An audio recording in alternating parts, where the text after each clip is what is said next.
할렐루야. 네, 감사합니다. 오늘 성가대 찬양이 너무 은혜로웠습니다. 네, 감사합니다. 성가대 위해서 많이 기도해 주시기 바랍니다. 예, 벌써 1월달 마지막 주일이 됐습니다. 예, 벌써 한 달이 이렇게 빨리 갔어요. 이제 다음 주일은 또 2월달이 됩니다. 예, 오늘 또 하나님의 말씀에 은혜 받으시고 이번 한 주간도 꼭 승리하는 그런 복된 한 주간이 되시기를 바랍니다. 예, 이 후리서는 성경 말씀 가운데 조금 어려운 책에 속합니다.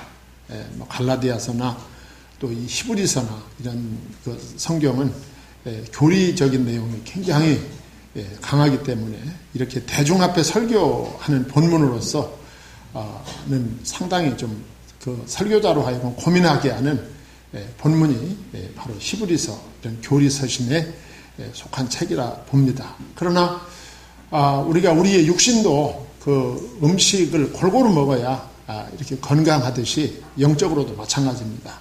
우리가 어떤 때에는 아주 부드러운 말씀도 들어야 되지만 또 어떤 때에는 이렇게 좀 하드한 좀 이렇게 딱딱하고 그런 음식과 같은 이런 교리적인 또 진리적인 말씀도 우리의 영적 성장에 영적 건강에 있어서 상당히 도움이 된다고 생각을 합니다. 설교자는 언제나 오늘 설교하면 보통 사람들이 일반적인 그 관념은 졸린 거잖아요. 사람들이 나한테 무슨 충고하거나 난 충고 같은 비슷한 얘기를 한다거나 뭐 이런 얘기하면 너 왜 나한테 뭐 하니? 많이 써보면서 설교가 그러니까 그런 설교를 목사는 매 시간마다 해야 되니 여러분 얼마나 힘들겠습니까? 그러니까 그래서 설교자는 언제나 본문을 가지고 설교할 때 우리 성도님들이 지겨워하지 않고 졸지 않고 이렇게 말씀을 듣고 은혜 받을 수 있을까 하는 부분에 대해서 상당히 고민하게 되는 것입니다. 그래서 오늘 또 제가 준비를 많이 했지만 저는 준비를 많이 했다고 해서 그 준비를 12시 반이나 1시까지 계속하지 않습니다.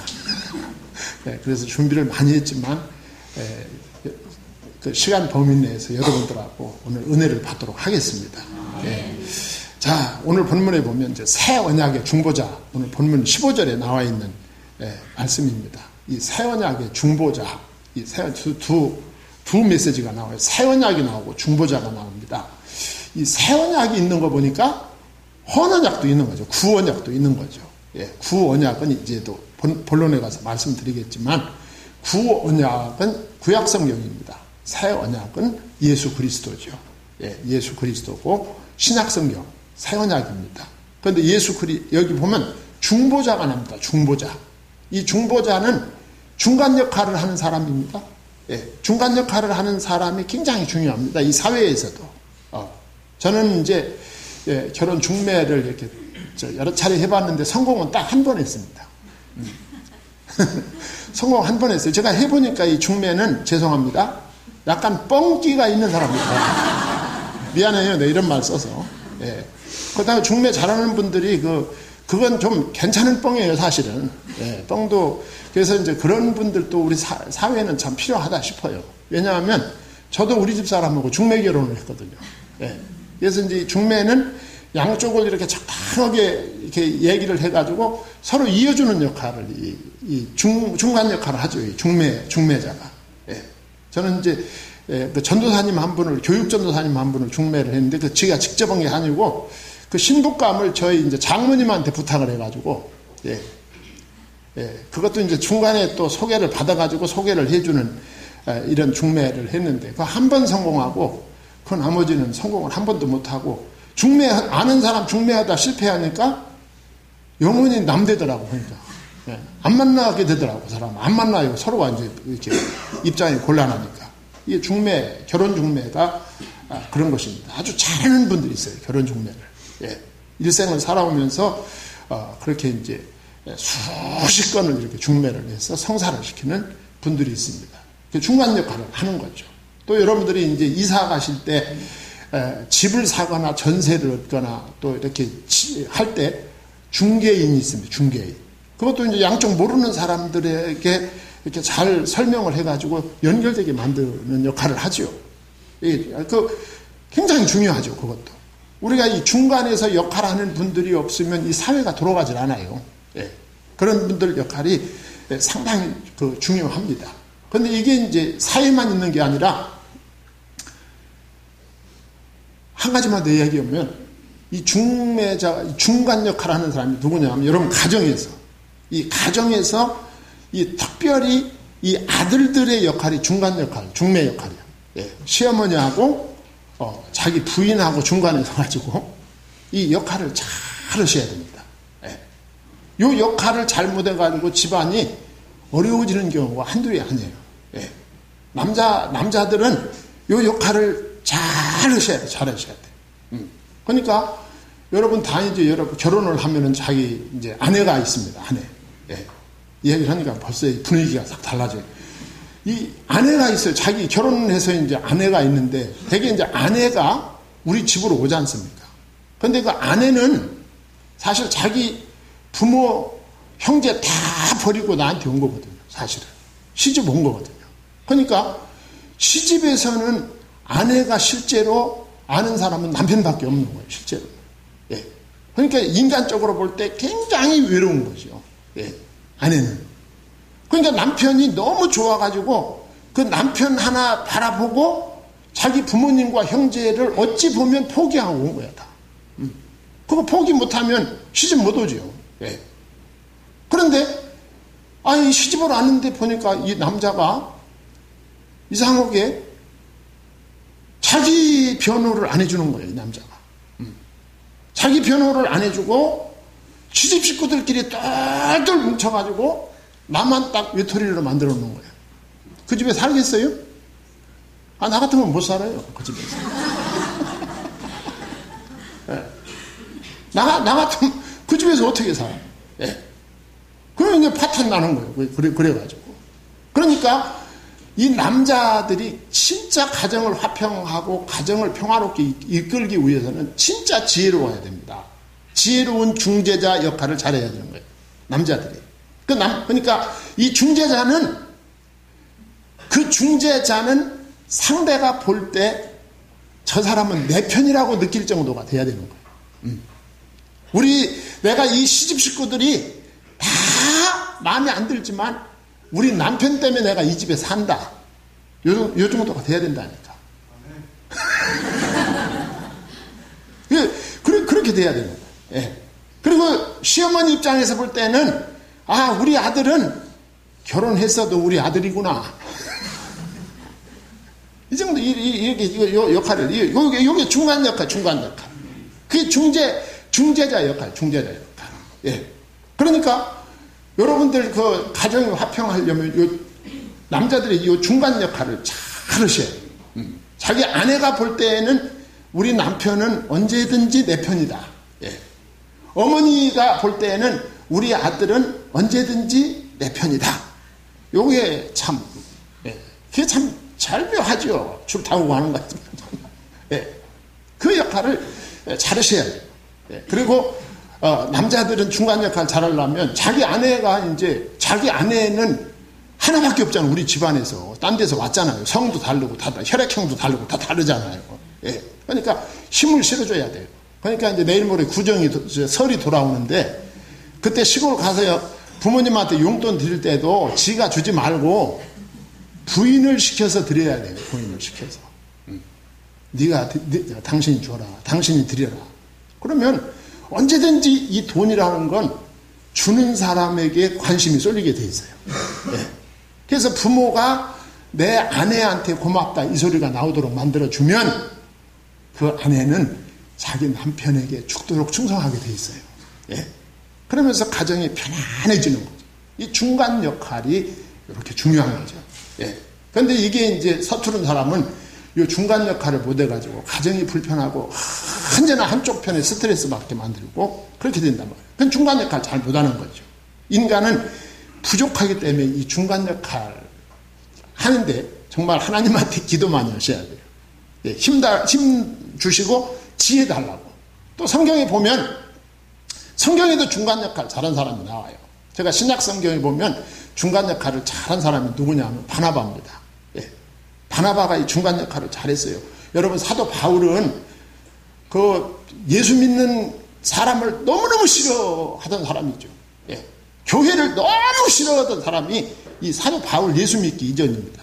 아마 지금도 여러분들 학교나 또 직장에 가면은 아무 이유 없이 예수 믿는 사람이 우리 아버지나 할아버지를 죽인 적도 없는데 하여간 교회 얘기만 나오면 쌍불 치고 쌍지팽이 들고 나오는 사람들이 있거든요.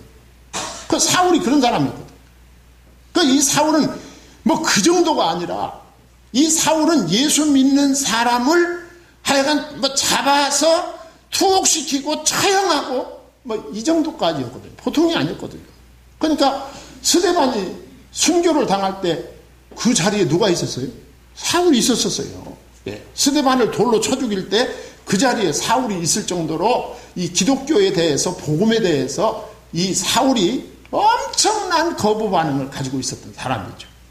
이 사람이 하루는 이제 제사장의 공문을 받아가지고, 공문이라는 게 영장입니다, 사실은. 그 영장을 받아가지고 다메섹에 있는 기독교 신자들을 체포하기 위해서 다메섹으로 팍 달려가는, 말을 타고 달려가는, 사막을 달려가는 거죠. 예.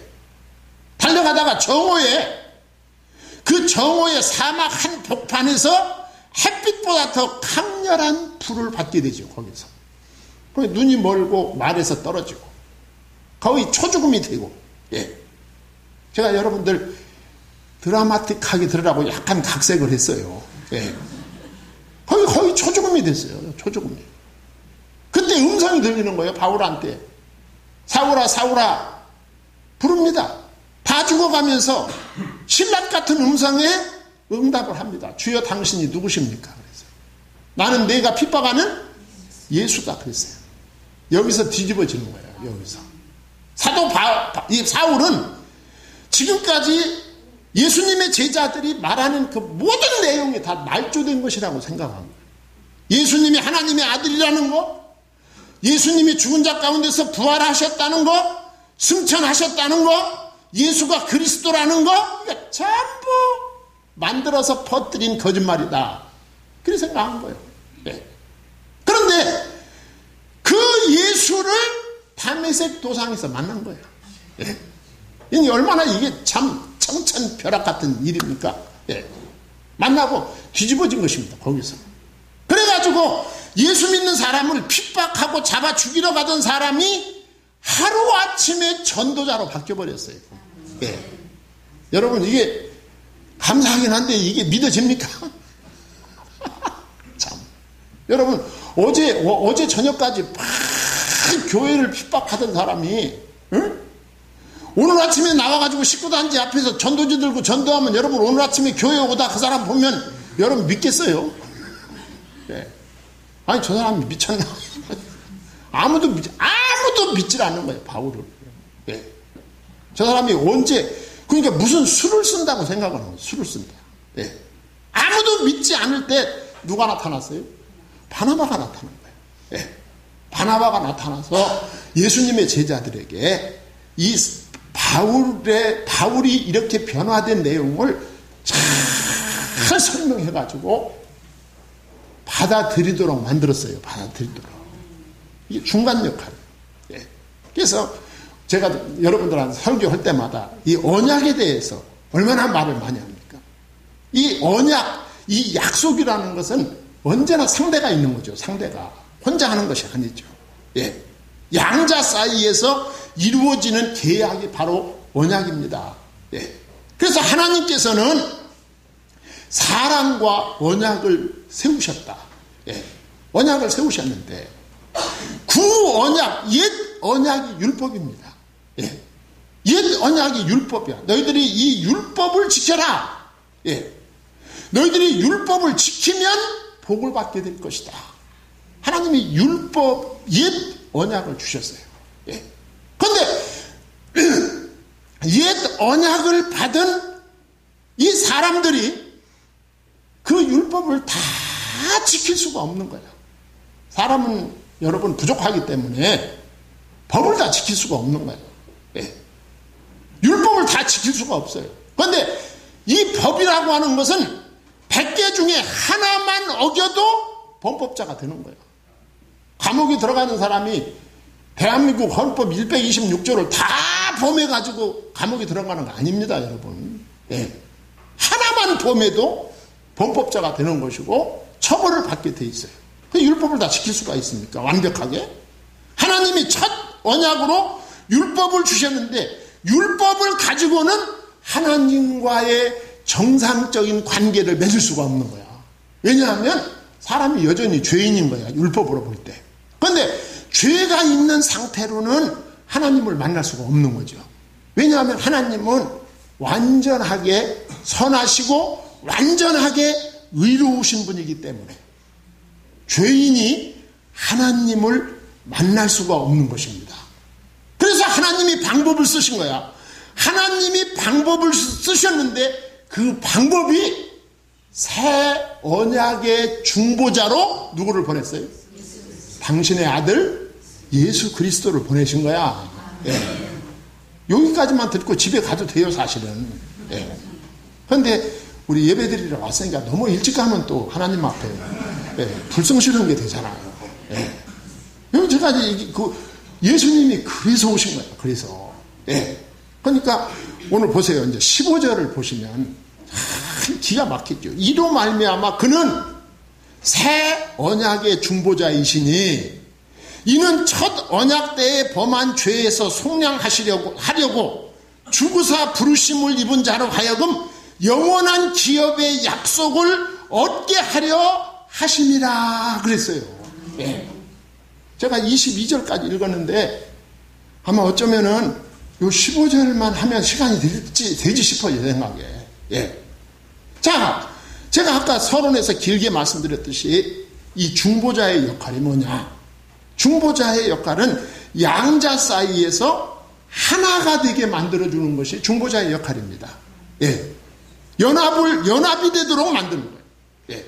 이로 말미암아 그는 새 언약의 중보자이시니 그랬어요. 그러니까 예수 그리스도는 하나님과 죄인이 만날 수 있도록 교섭을 하는 교섭자. 그리고 중개를 하는 중개자. 중재를 하는 중재자가 바로 예수 그리스도시다. 예. 그런데 이제 중요한 것은 왜 예수 그리스도만이 중재자여야 하는 것입니다. 예.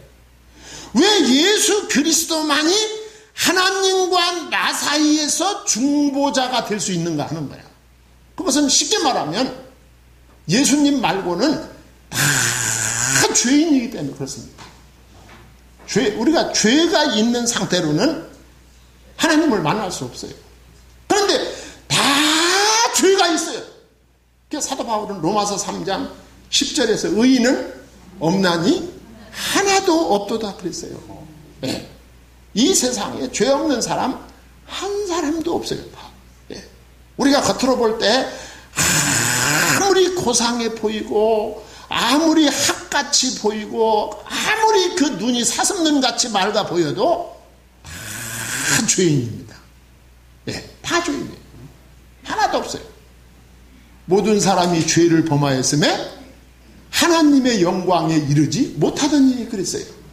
죄가 있는 상태로는 하나님을 만날 수가 없다. 하나님을 만날 수가 없는 사람이 어떻게 중재자가 될 수가 있어요? 없어요. 죄 없는 분은 예수밖에 없습니다.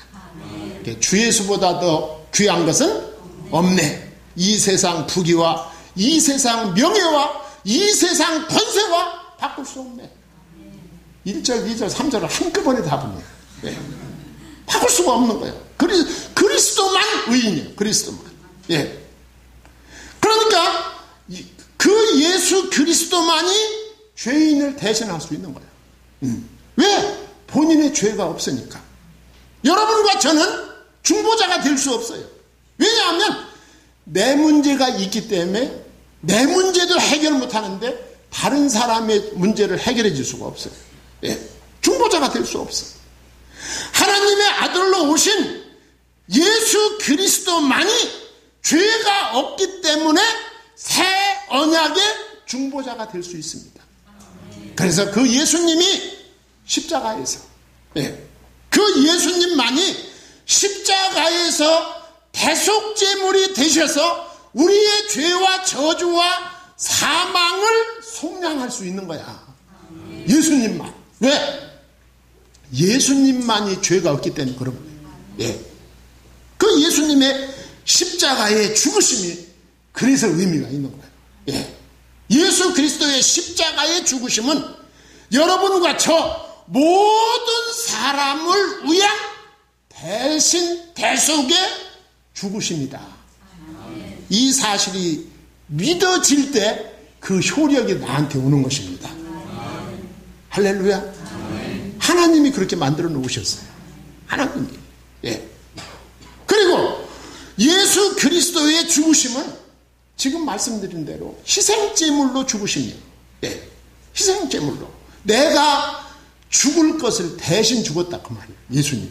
내가 받을 심판을, 내가 받을 저주를 예수님이 대신 져주셨다. 십자가에서. 예. 내가 흘릴 피를 예수님이 대신 담당해 주셨다. 이 사실을 믿으면 그 효력이 나에게 고스란히 적용이 된다 그 말입니다. 그래서 하나님이 나를 보실 때 의인으로 보신단 말입니다. 그러니까 우리가 하나님을 만날 수 있는 거야. 예. 그래서 예수님께서 요한복음 14장 6절에 나는 길이요 그런 거야. 길이요. 예수 그리스도만이 하나님을 만날 수 있는 길로 하나님이 이 땅에 보내신 거예요. 예. 진리요. 예수님을 통해서만 하나님을 알 수 있는 거야. 예. 생명이니 예수 그리스도를 통해서만 하나님의 그 영원한 생명이 나에게 오게 되는 것입니다. 예수님이 그런 분이에요. 예. 그래서 보세요. 15절 중간에 보면 이는 첫 언약 때에 범한 죄에서 속량하려고 죽으사 그랬어요. 예. 이 예수님의 대속의 죽음이 내 사건으로 받아들여지는 순간 우리는 하나님의 자녀가 되는 거야. 예. 근데 그렇게 되는 거예요. 예.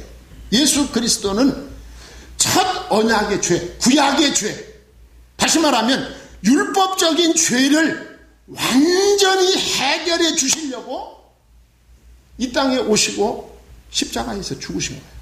예.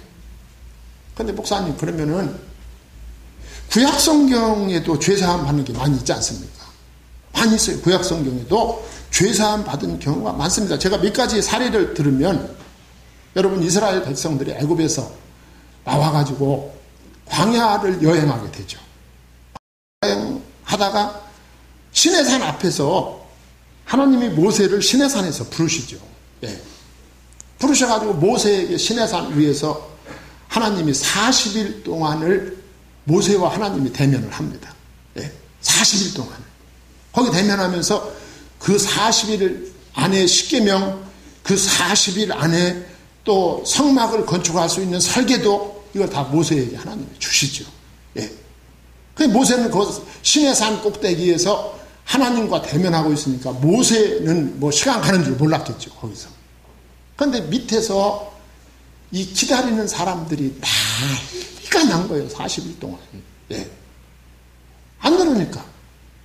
무슨 그 당시에 무슨 이메일이 있나 카카오톡이 있나 뭐 기타 문자가 있나 뭐 쪽지가 있나 뭐 아무것도 없잖아요.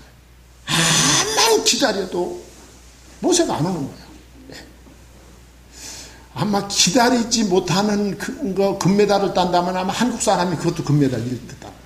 한국 사람들 어떤 데 가끔 신문에 보면 그 한국 사람들도 그 외국 여행 가가지고 그 비행기가 이제 출발하려고 해봤던 이상이 생긴 거야. 예. 그래가지고 이제 그 비행기가 수리에 들어가느라고 이제 승객들 다시 내려서 터미널에서 이제 기다리죠. 예. 막 기다린다고 막 한국 그 사람들이 막 거기서 막 데모했다고 막 그 신문에 나는 거야. 나 그거 보면 너무 웃기는 게, 그럼 어쩌자는 거야. 그러면 고장난 비행기를 타고 가다가, 그럼 어쩌자는 거야? 타고 가다가 고래밥이 되자는 거야. 도대체. 뭘 어쩌자는 건지 모르겠어요. 내내 못 기다리죠. 예. 저는 중국 가다가 인천공항을 연 3일 동안 간 적도 있어요. 3일 동안을 왔다 갔다 계속 거기 비행기 못 내린다고 못 가가지고. 예. 못 기다리지, 못 기다려. 이스라엘 백성들이 40일이요, 4시간도 아니고. 아니, 40일 동안 안 내려오니까 난리가 난 거예요, 백성들이. 예. 난리가 났어요. 예. 그냥 뭐라고 했느냐면, 죽었나 보다. 아니, 죽었으니까 소식도 없고, 내려오지도 않지. 이게 어떻게 됐느냐. 이게 뭐 만약에 죽었다면, 우리가 죽은 사람을 언제까지 기다릴 거냐. 이거 다 사람들이 은혜 받죠, 이제. 예. 죽은 사람을 언제까지 기다릴 거냐. 이렇게 되는 거죠. 아마 청음교회 담임 목사도 도봉산에 기도하러 올라갔다가 한 30일쯤 연락도 없이 안 내려오면 별소리가 다 떠들고 아마 죽었나 봐. 네. 죽었나 봐. 우리 빨리 후임 목사님 신문 공고 내야지. 이거 빨리. 네. 모세가 그렇게 됐어요. 그런데 이제 백성들이 막 반발이 일어나니까 이때 아론이 지도자 역할을 잘했어야 되는 거예요. 예. 어디든지 이 지도자는 가정이나 교회나 회사나 어느 곳에나 이 지도자가 결정을 내릴 때 아주 명료한 결정을 내려야 돼요. 이 아론이 흔들린 거예요, 여기서. 백성들이 워낙 무서우니까. 예. 흔들려가지고, 야, 아무래도 우리를 애굽에서 해방시킨 신이 이 여호와 하나님인데 여호와 하나님이 힘이 없나 보다. 그래서 우리가 다른 신을 만들자 막 이렇게 돌아가니까 아론이 뭐라고 하는지 아세요? 무슨 소리냐? 그러면 안 되지. 그러면 얼마나 좋아요. 예. 우리를 구원하신 신은 여호와 하나님이시다. 여호와 하나님을 당해낼 신은 상찬하지에 없느니라. 가만히 닥치고 하나님의 역사를 기다리자. 그랬어야 되는데 거기 넘어가 버렸네. 넘어가 버려가지고 뭐라고 광고한지 아세요? 여러분들 애굽에서 나올 때 금붙이 가져온 거 있으시죠? 예. 그 금붙이를 내놓고 싶은 만큼 내놓으시기 바랍니다. 건축원금을 했어요. 그래가지고 불을 피우고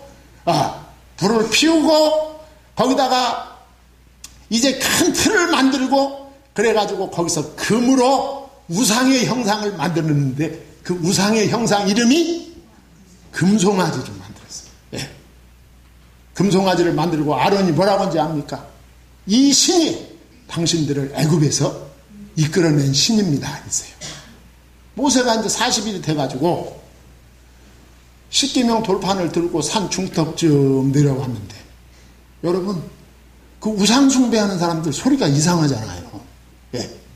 모세의 귀에 그동안 들어보지 않던 이상한 소리가 군중들 속에서 들리는 거예요. 우는 소리, 곡하는 소리 같기도 하고, 예. 뭔 아우성 소리 같기도 하고, 와 봤더니 그러고 있는 거야. 그래가지고 화가 나가지고 두 돌판으로 그냥 던져가지고 그 우상을 가루로 만들었잖아요. 이 엄청난 범죄를 보시고 우리 하나님이 진노하셨어요. 하나님이 진노하셔서 이 우상을 만들고 우상을 숭배한 백성들을 내가 멸절하겠다. 하나님이 진노하셨어요. 그때 모세가 기도합니다. 그 기도가 무슨 기도? 중복 기도죠. 모세의 중복 기도. 요 말을 하려고 제가. 모세의 중복 기도를 들으시고 하나님이 용서해 주셨습니다. 출애굽기 32장 14절. 예. 이렇게 중복 기도 들으시고 용서해 주셨어. 시간이 많이 갔습니다. 10명의 정탐꾼을 모세가 가나안 땅에 파송한 때가 있었어요. 12명의 정탐꾼. 그런데 12명 가운데 10명이 부정적이고 불신앙적인 보고를 합니다. 2명만 여호수아와 갈렙만 긍정적이고 신앙의 보고를 합니다. 이 10명의 보고 내용은 그 땅은 우리가 절대로 갈 수 없는 땅입니다. 예. 우리가 그 땅에 가다가는 다 죽습니다. 예. 그 땅 사람과 우리는 비교할 수가 없고 그들에 비하면 우리는 메뚜기에 불과합니다. 여호수아와 갈렙, 그 말이 사실입니다. 그러나 여호와 하나님이 우리와 함께 하시면 우리가 능히 이길 수 있습니다. 이렇게 선언했는데 여호수아와 갈렙 말 듣고 은혜 받은 사람 없어요. 사람들은 상당히 부정적입니다. 파괴적이고. 여러분, 나는 안 그렇습니다 할 사람 별로 없을 거예요. 여러분 초등학교 동창, 중고등학교 동창, 대학 동창이 어디서 사업에서 성공해서 잘 됐대 그러면 사람들이 별로 밤맛없어 합니다. 별로 좋아하지 않아요. 그리고 잘 나가는 사람이 쌍방했다더라 그러면 눈이 반짝반짝해집니다. 아이고 그거 참 안 됐네 하면서 막 즐기는 거야. 이게 사람이 이런 거 별거 아니에요. 사람이 이런 존재라니까. 그러니까 사람이 상당히 부정적이에요. 파괴적이고. 그러니까 이스라엘 백성들이 여기서 10명의 그 악평에 다 넘어가서 모세의 지도권에 반발을 합니다. 이때 하나님이 진노하시죠. 하나님이 진노하십니다.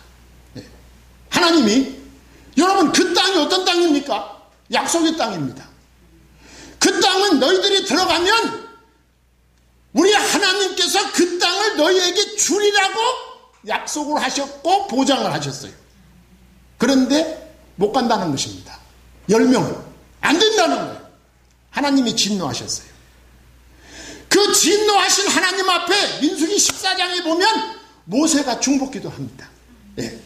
하나님 내 백성 다 죽어버리면 출애굽의 의미, 가나안 땅에 들어갈 사람도 없으면 무슨 의미가 있습니까? 하나님에게는 영광이 돌아갑니까?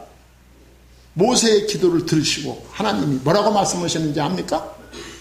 내가 네 말대로 내 백성의 죄를 사하노라 그랬어요. 사함이 나요. 사함이. 구약성경에도 사함이 있어요.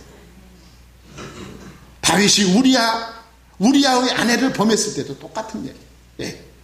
여호와께서 당신의 죄를 사하셨나이다. 여기서도 사함을 받습니다. 그런데 중요한 건 구약시대의 사함, 그리고 오늘 히브리서에 나오는 이 사함과는 차이가 있다는 거죠. 옛 언약의 사함은 완전한 속죄가 아닙니다. 모두 죄에 대한 책임을 잠정적으로 보류해 놓은 것이지 해결되는 것이 아니다 그 말입니다. 해결되는 것이 아니었어요. 첫 언약의 피 흘림은 예표입니다. 구약성경에 제사제도에 나오는 피 흘림이 있어요. 그 피 흘림, 구약시대에 나오는 그 피 흘림과 피 뿌림은 예수 그리스도의 십자가의 완전한 대속의 그림자일 뿐이다. 예표일 뿐이다 그 말이죠. 그 예표는 예표일 뿐이다. 완전한 속죄가 아니다.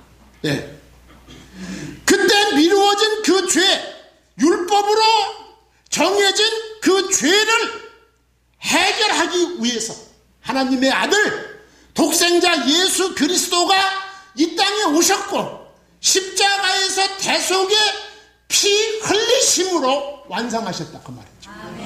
이 사실을 믿는 자에게 죄사함의 은혜를 주십니다.